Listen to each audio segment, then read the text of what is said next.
Hello guys, welcome to the fourth part of this season, intermediate season. In this part, we are going to show you how to make a proper input manager for your mobile game, and it should have had pinching, dragging, and the pressing, and everything should work perfectly.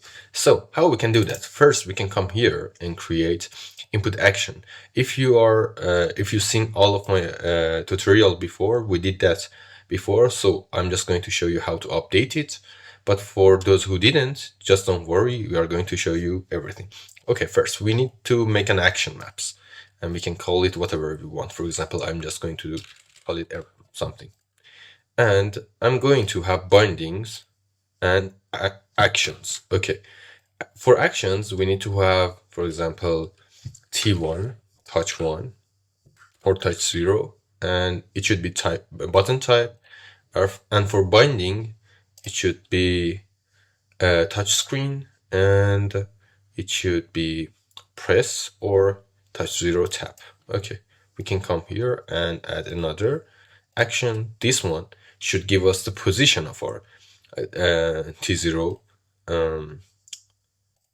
for example, positioning, and I can call it P0, and P0 is position 0, for example.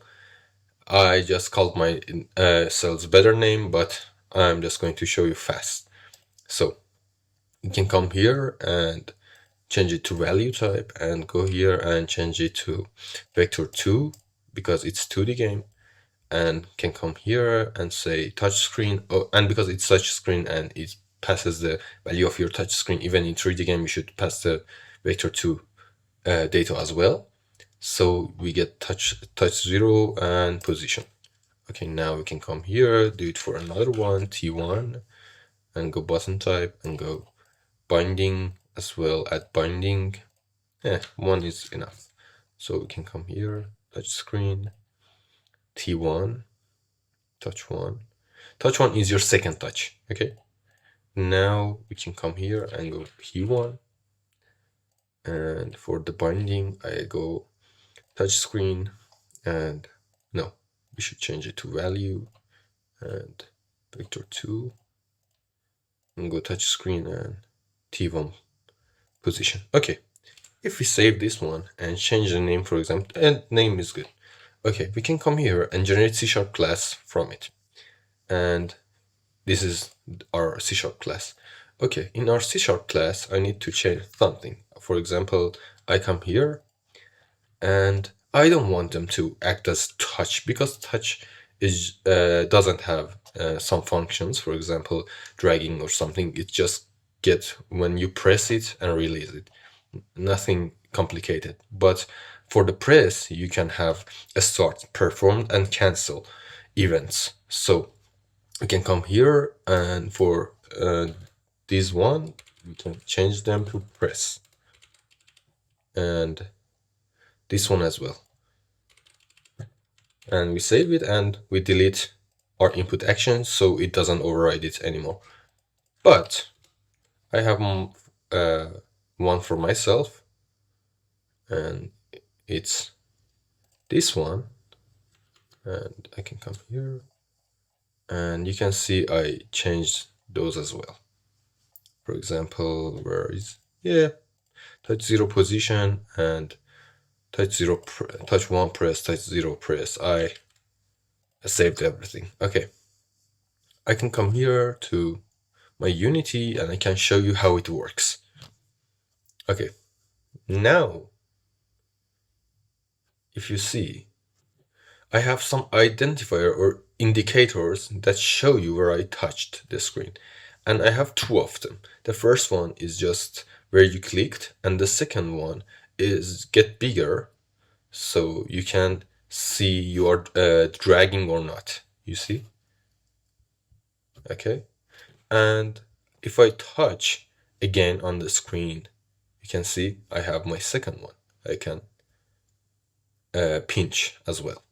I can drag, pinch, and I can click on my arrows as well. Okay. And if I come here and go to my input manager, I have too many variables. For example, is pressed, too many boolean is pressed, is dragging, and is pinching. All of them doing their work. For example, is pressed is true when you just press something, is dragging when you pressed and hold it, or you pressed and change the position of your press. Is pinching is when you pressed two of your fingers and it activated then. So a start pose and last pose is for the position of your a starting position is when you touch the screen, it's that a position, and last pose is the last position when you drag it. What was the last position that you drag it to? And secondary last pose is for your secondary input that you gave it. And what is touch start time? Touch start time is the time that you pressed your primary finger. So if it passed a value, for example, hold time threshold, it counted as dragging, not just selecting. And we have another threshold, and it is for the pose threshold. When you drag your primary touch and change your position, if it passed this much, it should be bigger, small, but if you pass this value, then it still count as dragging. If both of them are less than these thresholds, then it count as clicking. Okay, now we have camera drag speed. You can change it to change your dragging speed, and min bounds and max bounds act as the boundary for your camera. So when you just come here and just drag, you cannot go over it. Okay, and here we have our grid builder. Grid builder is a thing that I make my level with it. And for example, I can go 10 by 10 and go, oh, it's debugment. Okay, you see? For example, this one, or just go 25 by 25 and generate grid.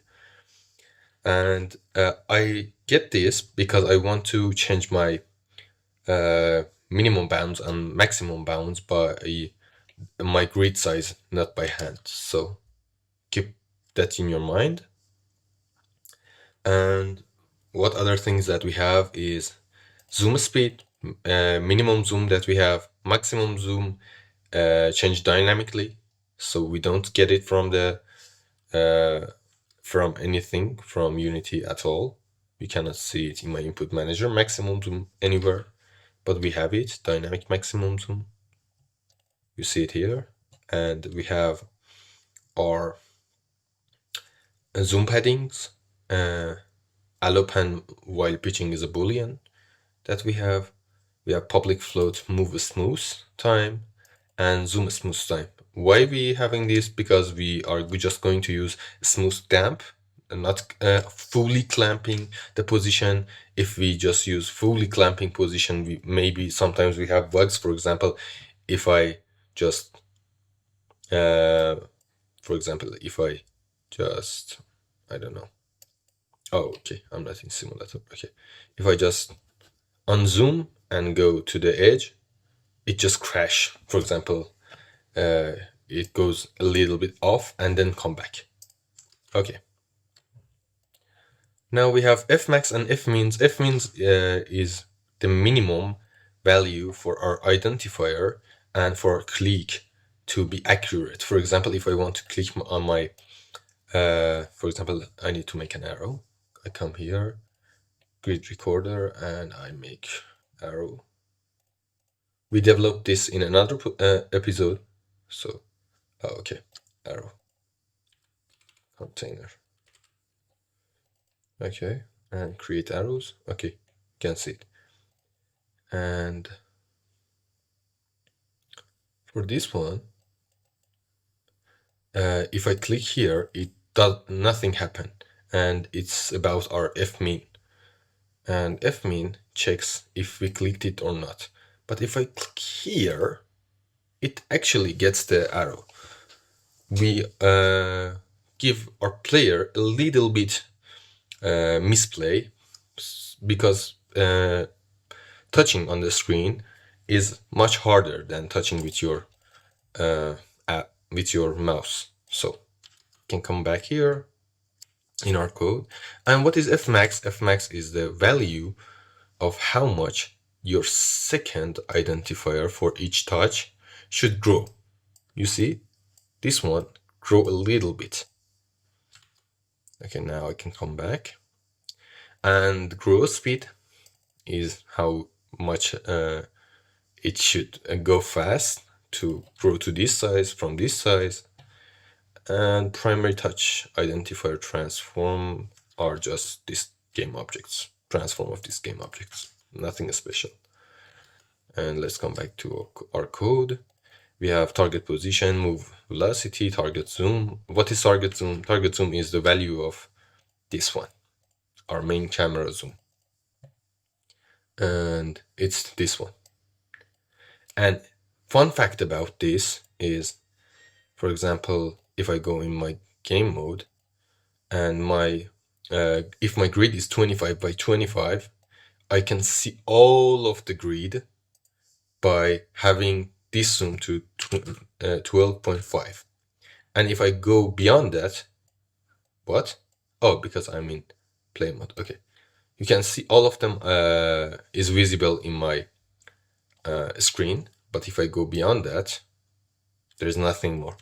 Why? Because this zoom, if your camera is orthographic, is equal to your height divided by 2.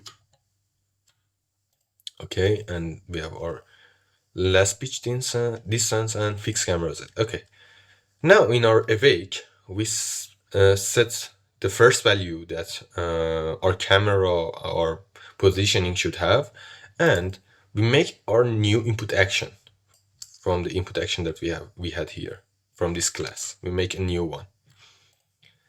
And my map was called touch map, and I had primary contact, primary position, secondary contact as secondary position. In primary contact that started, I added the function. This is an event, so you can add functions to it.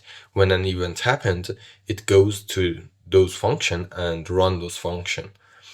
So I add primary contact down and primary contact up, and for the performance in my primary position, I use ctx. Ctx is callback context, and it passes the event value to your function. For example, my primary position function gets vector2 value, and if I need to pass the value of my primary position event pass, I need to use ctx as well. I get my camera, and my fixed camera z value is the camera z value that I have right now. Target position always should be 0. I want it in the middle center, and target zoom is the zoom that I already have. Okay, now I reset everything for my identifiers, and I get my grid builder as well, and say the size of my grid, change my min bounds and max bounds like this. You can change it however you want. And I calculate my dynamic zoom. This is important. I said my height zoom should be word height multiplied by 0.5 or divided by 2. And why? Because I said this. So you can calculate your dynamic zoom based on your height or your width, whichever is minimum. You should calculate it by that. And you have a zoom padding, so you should just calculate it, this one as well. And your max zoom, if dynamic max zoom is calculated is bigger than your min zoom, it should be your min zoom. Nothing is going to change. Okay, we clamp our target zoom and target position as well. What clamp is doing is just going, you have boundaries. For example, in this picture, you have some boundaries. For example, one should be here, and one is here. And I say if you're, for example, this cube just moving toward this one, if I use clamp here, it gives me this position, the position that it already have. Here as well, the position that it already have. But if here, if the position that I pass in the clamp is here, it's going to pass me the max value. And if I pass here, it's give me the minimum value that I have. So that's how clamp works. If you get it less value than the minimum, it gives you the minimum. If you give it the max value more than your maximum, it gives you the maximum. But if it's in the between, it passes you the value that you already had. So we clamp our position and clamp our target zoom. And how we calculate our position to bounds like this, something like this. It's not that complicated if you understand the size of the screen to your zoom value, and I teach you about. It only depends on if you know your zoom is equal to your height divided by 2. Nothing special. Okay. Even this one calculated like that.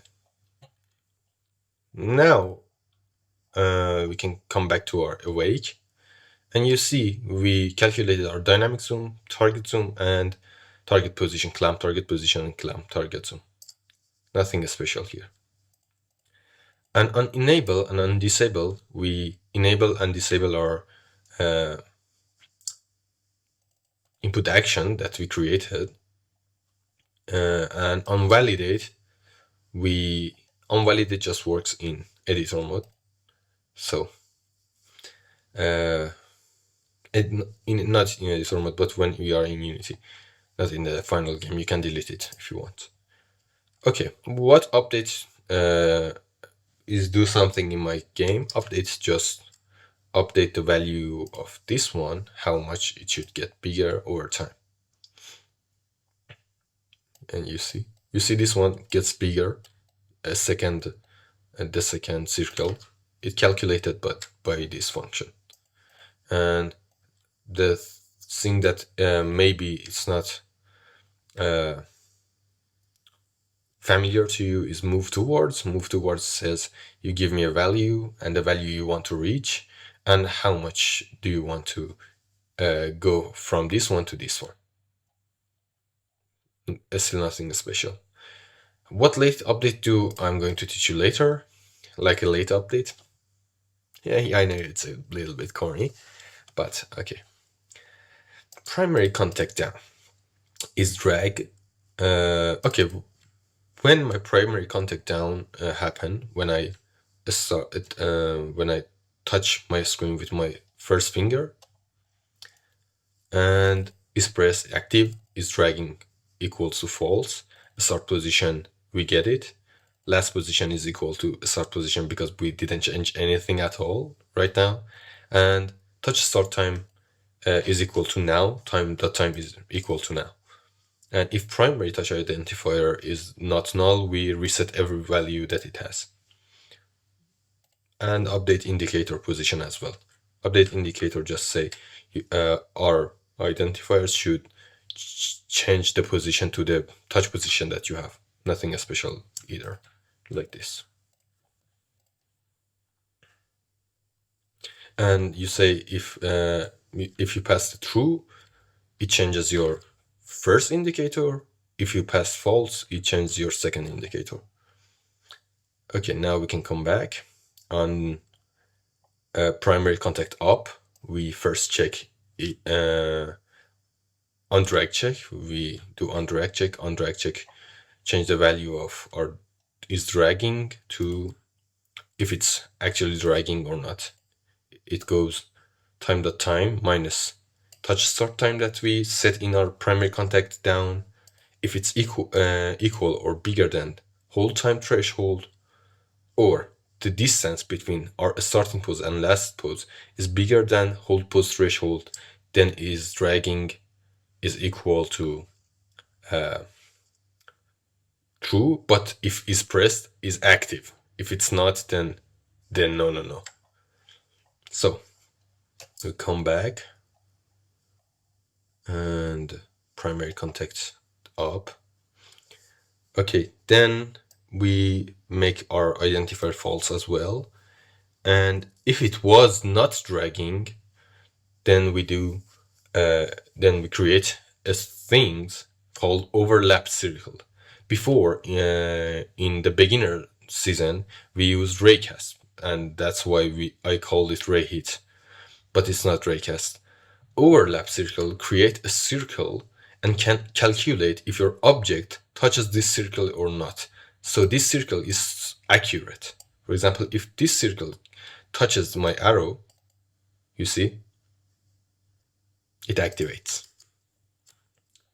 So I pass my fmin as well to it, so it should be equal to my smaller circle. You see, it doesn't work like this, but if I go more near, it works. And nothing important here. It's all the thing that we did in the first season. And primary position. Okay, primary position changed a little bit. First on drag check, then if it's pinching, then it should update pinch. But if it's not pinching, it's dragging, so it updates our it updates our target position and clamp target position, because target position was the position of our screen, our camera to the screen. So it calculates it like this, and I update indicator as well. I should change this name to identifier, I think. Okay, I'll change this one to identifier, not indicator. Identifier. Now, all of them. Okay, can save it. Yep. I think no problem. Yep. And on drag check, we already talked about. On secondary down, we say we first change our identifier for our secondary identifier that we have, and secondary last pose is equal to our secondary position dot read value, and if it's pressed and is not pinching already, begin pitch happen. And in secondary position, when the position change, if it is not pressed or camera is not, or it's not pinching, return. But if already all of them are accurate, then secondary last pose that change because of this value, and update identifier still happens, and update pinch happens. This is the difference between this one and this one.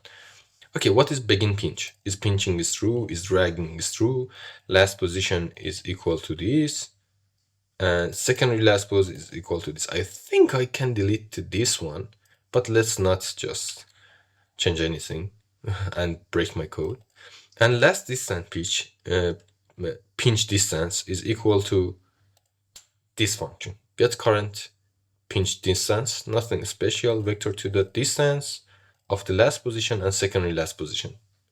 Last position was your last position of your first touch, and second last position was the last position of your second touch. And it passes the camera center that screen center that we should have. Sometimes we use it, sometimes we don't. For example, in begin pinch, we don't use it. And in end pinch, we just go is pinching false, and last pinch distance is equal to 0 as well. So on secondary pinch up, we say if it's pinching, do this, and set active our identifier to false. Okay, what is update pinch do? Update pinch says new distance is equal to this, and it gets the new center as well here. And if new distance is less than 0, it just returns. But if it's not, last pinch distance, we change the last pinch distance is still how I say it. Sorry for my English. Is less than 0 as well. Last pinch distance is equal to new distance. But if it's not, we need to have a delta distance from new distance that we have and our last pinch distance that we had, and we should go toward that like this. And we have float new target zoom. This is our new target zoom, and allow pan while pinching is just panning when we pinch, nothing special. And target zoom is equal to new target zoom, and last pitch distance is equal to new distance, and we update our indicate identifier as well. But when we update our position or camera position here, nothing happens here, because if we update it here, everything is going to collapse. We are going to see jitters. We calculate those in our late update. You see, in our late update, our camera positions and our positions change. How? Like this, with a smooth stamp. And I'm just going to show you how a smooth stamps work. Everything you learned here is important, but this one is more important. Because what is a smooth stamp? A smooth stamp says you want to change the position of this, for example, to this one. You see? But this one has a spring attached to it. So every time it goes further, for example, in the next frame, it should be here. In the next frame, it should be here. For example, if it doesn't have the spring, it should be like this. But this spring, it slows that down, it slows that down, it slows that down, it slows that down, and it slows that down. So it feels more smooth when you want to go from this one to this one and get stopped. Because, for example, you have an F value, a force value here that change your speed. It doesn't let me. Okay, you have force that change your velocity, because we have F equals to ma, and your mass doesn't change. So if your force changes, then your acceleration change, and if your acceleration change, then your what changes? Then your velocity change. Okay. Now you can see it here. What it gets is your current position, the target position, current velocity, and your smooth stamp. And you can see it right like that. And then your camera position is equal to the thing that you want to see. So every camera position and camera size change only happen in our late update. So every calculation happens before, you see, but not camera size and camera position. So we do not want jitter at all, only one in every frame. So that's the magic of this code. That's why our dragging feels smooth, our pinching feels smooth as well. You see? No jitter. You see? And I should go for simulator. Okay. You see? Smooth. Thank me later. Goodbye. If you have question, ask me. Don't be afraid to do that.